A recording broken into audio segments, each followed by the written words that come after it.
આખું વર્ષ ઘરમાં પોદળાની જેમ પડ્યા રહ્યા પછી હું આવી ગઈ છું 60,000નો ખર્ચો કરીને મારા ફ્રેન્ડ્સ લોકો સાથે મેઘાલય.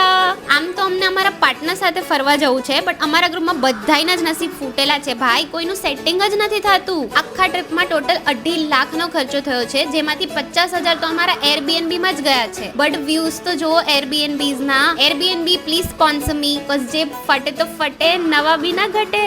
મુંબઈમાં કોઈ દિવસ 12 વાગ્યા પહેલા ઉઠી નથી, પણ અહીંયા તો રોજ સવારે 6 વાગે ઉઠવું પડતું હતું, કેમ કે ઈસ્ટમાં તો 4:30 વાગે જ સનસેટ થઈ જાય. હું કહેતી હતી કે આપણે થાઈલેન્ડ જઈએ, મને કોઈ થાઈલેન્ડ લઈ જાઓ ભાઈ. પણ સાચું કહું ને તો સનરાઈઝ સનસેટ બધું જ પૈસા વસૂલ. હા, but what I love the most about Meghalaya is અહીંયા લોકો મેટ્રિલિનિયર સિસ્ટમ ફોલો કરે છે. મીન્સ અહીંયા છોકરાઓ લગ્ન કરીને સાસરે જાય, એ લોકો પોતાના વાઈફની સરનેમ પણ લે અને પ્રોપર્ટી ડોટર્સને પાસ ઓન થાય. હાઉ કૂલ. આખી ટ્રીપમાં બહુ બધું ચાલવું પડ્યું, but every view, every waterfall was totally worth it. અરે ભાઈ, every moment was worth it because I was there with my amazing college friends. At last we ended this trip with jungle safari at Kaziranga National Park. ત્યાં views જોઈને મને મારા ભાઈની યાદ આવી ગઈ. એનો એવો ગેંડા જેવો ફાંદો છે ને, આખો દિવસ પડ્યો રહે સોફા ઉપર. બાકી ટ્રીપની ડિટેલ ઇન્ફોર્મેશન કેપ્શનમાં છે. But the main point is કે જો તમને ચાન્સ મળે ને તમારા ભાઈબંધો જોડે ટ્રીપ પર જવાનો, તો જતા રહેજો ભાઈ, બીકોઝ યહી બાतें तो बाद में याद आएगी. ચલો આવજો.